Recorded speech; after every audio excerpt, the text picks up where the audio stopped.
Hola, y bienvenidos a Historia en Celuloide. En esta ocasión, tengo el placer de presentar la película Hijo de Hombre, de 1961, también conocida como Choferes del Chaco o La Sed. La película es una coproducción argentino-española, producida por las compañías Sono Film de Argentina y la compañía española Suevia Films. Dirigida por Lucas de Mare, renombrado cineasta argentino y maestro del realismo fílmico, sobre el guión de Augusto Roa Bastos, y que tuvo como protagonistas a Francisco Rabal, Olga Zubarry y Carlos Estrada. La película se basa en un capítulo de la novela Hijo de Hombre,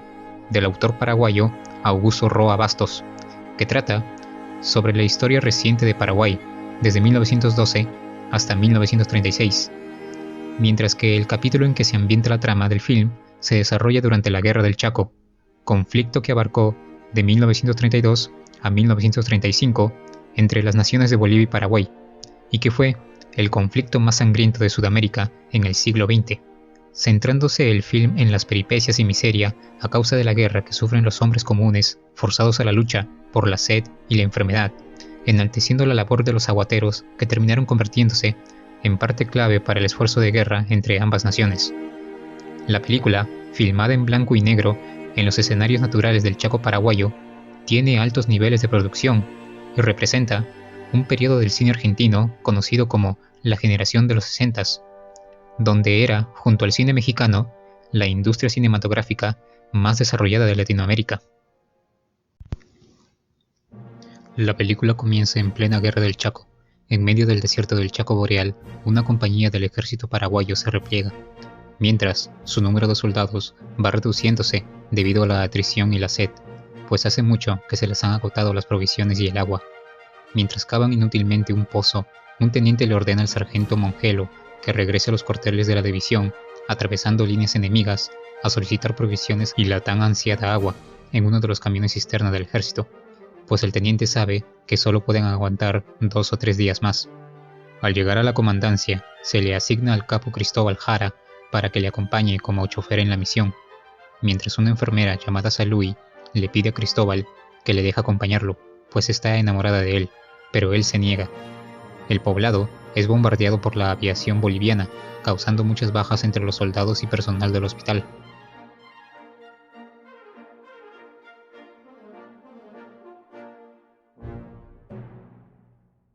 De todas formas, a la mañana siguiente, parten los camiones cisterna, y en el camino se topan con la enfermera, vestida de soldado, que no podía dejar de pensar que no volvería a ver al cabo Cristóbal, por lo que no tienen opción más que llevarla también.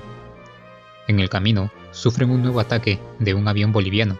que descarga a fuego de ametralladoras sobre los camiones, por lo que los choferes se ven forzados a salir de estos para cubrirse. Además, antes de irse, el avión suelta una bomba que no explota, y el sargento Mongelo intenta desactivarla, pero este explota matándolo en el acto y destruyendo la mayoría de los camiones, mientras otros han sido agujereados por el fuego de ametralladora.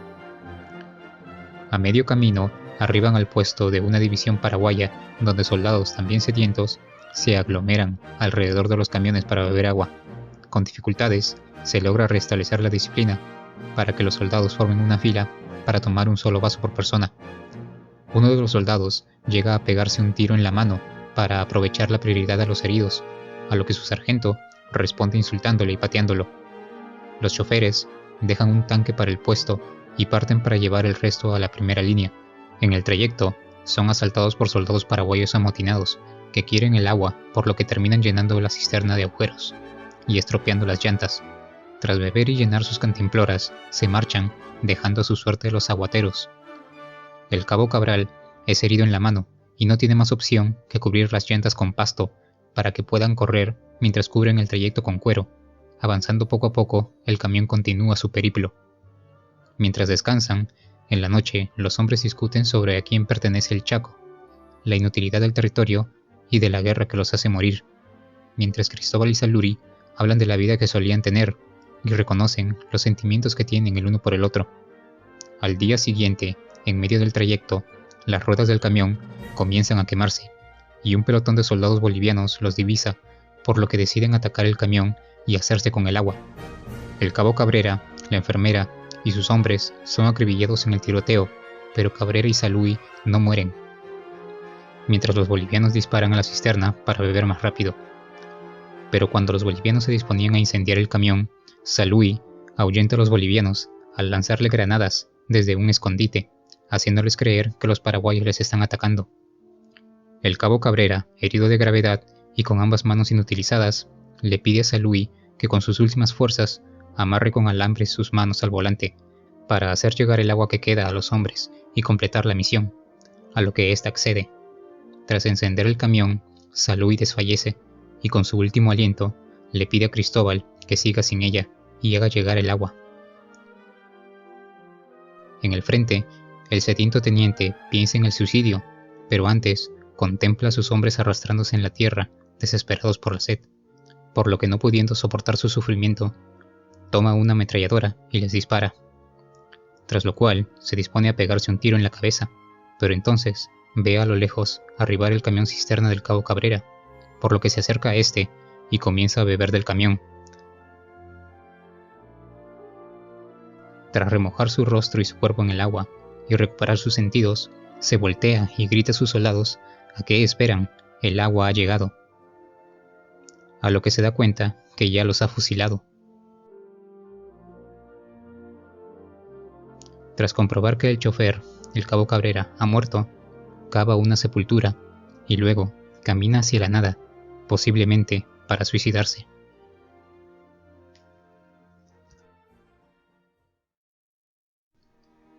Y bueno, hasta aquí el resumen. La verdad es que la película narra muy bien la situación del conflicto, habiendo sido la película filmada en el mismo desierto del Chaco, donde se libró la guerra. Si bien los personajes son ficticios, su accionar fue una realidad, la cual fue muy constante durante el conflicto. Para empezar, tenemos que considerar el contexto por el que comenzó la guerra. Mientras en el viejo continente se daban convulsos cambios políticos y se rearmaban las tradicionales potencias de primer orden, en Sudamérica, las naciones estaban delimitando definitivamente sus fronteras, heredadas de los poco claros límites de los antiguos virreinatos españoles. La zona en cuestión, conocida como el Gran Chaco Boreal, era una zona desértica, con arbustos, llanuras y pocas fuentes de agua, que cubren una zona de unos 640 kilómetros cuadrados, entre los territorios de Argentina, Bolivia y Paraguay. Y todas estas naciones podían reclamar soberanía sobre el territorio. Fue así como Argentina tomó una gran parte tras su victoria en la Guerra de la Triple Alianza en el siglo XIX, donde en coalición con Uruguay y Brasil derrotaron a Paraguay, que vio reducir notablemente su territorio, la cual además se le considera el conflicto latinoamericano más sangriento de la historia. Aún después de esta guerra, los límites y jurisdicción sobre el Chaco no estaban claros entre las naciones de Bolivia y Paraguay. Este desacuerdo escaló en las primeras décadas del siglo XX, cuando se especuló que el Chaco podría ser rico en hidrocarburos, por parte de estudiosos así llamados chacólogos, quienes no presentaron ninguna prueba fehaciente de esto. Sin embargo, sí lograron encender los ánimos y el fervor nacional en las poblaciones de ambos países, pues mientras Paraguay había sido devastada en la Guerra de la Triple Alianza, Bolivia había perdido su salida al mar en la Guerra del Pacífico, por lo que ambas querían hacer valer sus reclamaciones territoriales.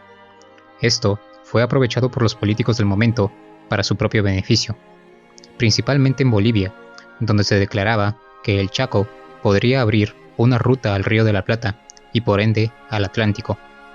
Ninguna de las naciones era rica, pero Paraguay lo era aún menos.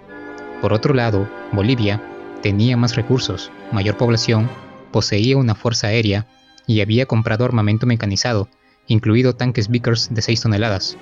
y hasta había contratado los servicios de instructores militares alemanes para que reorganizaran y sistematizaran su ejército. De hecho, entre los oficiales alemanes destaca la figura del mismísimo Ernst Röhm, cofundador de la CCA y amigo íntimo del líder de Alemania durante la Segunda Guerra Mundial, quien entrenó a las tropas bolivianas y probó ser más capacitado que el mismísimo comandante en jefe, el también alemán y veterano de la Primera Guerra Mundial, Hans Kunt, por lo que pronto inició una rivalidad entre ellos. Sin embargo, tras 2 años, Röhm fue llamado de vuelta a su país en 1931, por pedido del líder de Alemania, para asumir el control de las tropas de asalto, y aparentemente, este nunca se quitó las insignias del ejército boliviano de sus solapas, luciéndolas con el uniforme de los camisas pardas. De tal modo, Kunt quedó como la figura militar de mayor prestigio en el ejército y llegó a asumir la cartera de ministro de guerra, siendo uno de los mayores proponentes de la guerra, y bajo su orden se inició la construcción de fortines a lo largo de la zona en disputa. Por otro lado, el ejército paraguayo era más reducido, pero conocía mejor la zona y era dirigido por el competente general José Félix Estigarribia, quien respondió a esto construyendo sus propios fortines. Fue entonces que los incidentes comenzaron. Es así como tenemos la Guerra del Chaco, también conocida como la Guerra de la Sed, que se libró entre los años de 1932 y 1935 por el control de la parte norte de la región del Gran Chaco. En Bolivia gobernaba el presidente Daniel Salamanca, quien, convencido por los militares de que un conflicto con Paraguay sería rápido, ordenó que se atacara una guarnición paraguaya en el lago Pitiantuta, lo cual en esencia comenzó la guerra. Bolivia movilizó a lo largo del conflicto a 250.000 soldados y Paraguay a 120.000. La cúpula militar boliviana convenció a Salamanca que la lucha duraría solo 3 meses, tras los cuales él estaría dictando las condiciones de paz en Asunción, pero la guerra terminó durando 3 años. Mientras el conflicto se alargaba, Kunt confiaba en que los superiores recursos y pertrechos de Bolivia le darían la victoria final, en lo que sería una guerra de atrición. Pero hubo un elemento clave que no consideró: el agua, pues esta fue una guerra de contacto entre zonas estratégicas, donde el suministro de agua era vital para llevarla a cabo, cosa que entendía el general paraguayo Estigarribia, y que llegó a decir: «Esta es una guerra de sed, y beberé a la victoria», por lo que estableció sus comandancias cerca de fuentes de agua y vías férreas para hacerlas llegar al frente. Sin embargo, durante la guerra, ambos países, sin litoral, enfrentaron dificultades para enviar armas y suministros a través de sus países vecinos. Cabe mencionar la importantísima labor de los choferes de camiones cisternas,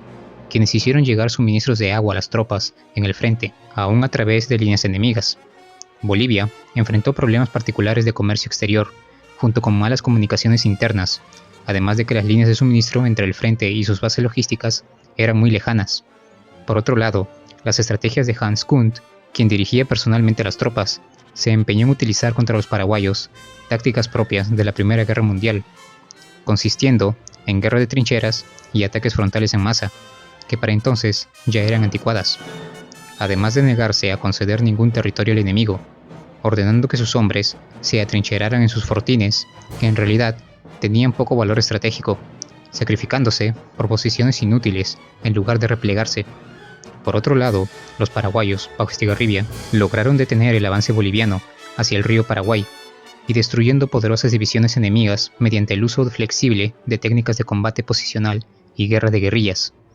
Se libraron batallas importantes, como la batalla de Boquerón y la batalla de Campo Grande, donde los paraguayos salieron victoriosos. Además, los tanques bolivianos resultaron inapropiados para el terreno y el clima, llegando a ser capturados varios de estos por los paraguayos, quienes los utilizaban contra sus antiguos dueños. El presidente boliviano, frustrado con los reveses, comenzó a intervenir personalmente en las estrategias de Kunt, lo cual entorpeció aún más el esfuerzo de guerra por parte de Bolivia. Es así como en el cerco de Campo Vía se saldó con una importante victoria paraguaya,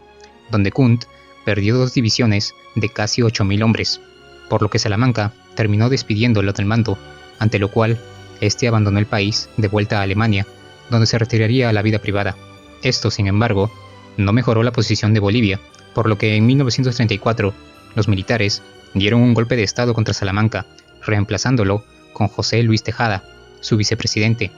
ante lo cual el depuesto expresidente dijo: «Felicitaciones, generales, han completado su primera y única victoria en toda la guerra».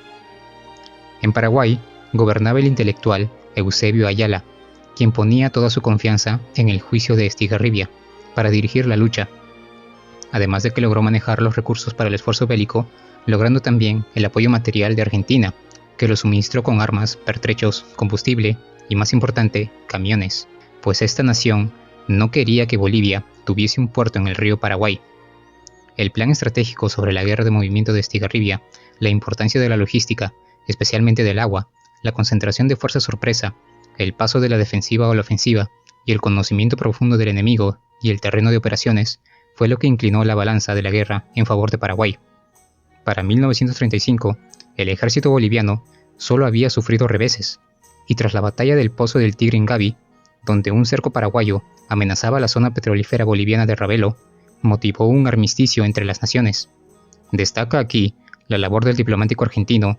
Carlos Saavedra Lamas, quien actuó a nombre de su país como mediador entre Bolivia y Paraguay para que estas naciones llegasen a un acuerdo de paz, labor que le valió el Premio Nobel de la Paz en 1936. El enfrentamiento consumió ingentes recursos económicos de ambos países, pero aún más importante, hubo una gran cantidad de bajas, aproximadamente 60.000 bolivianos y 30.000 paraguayos, y gran cantidad de heridos, mutilados y desaparecidos. Los distintos tipos de enfermedades, tanto físicas como psicológicas, la característica hostil del terreno, la falta de agua y la mala alimentación produjeron el mayor porcentaje de bajas y afectaron la salud de los soldados sobrevivientes, dejando secuelas a muchos de ellos de por vida. El cese de las hostilidades se acordó el 14 de junio de 1935 y el 21 de julio de 1938 se firmó el Tratado de Paz, Amistad y Límites, que otorgaron 3/4 del territorio en disputa a Paraguay.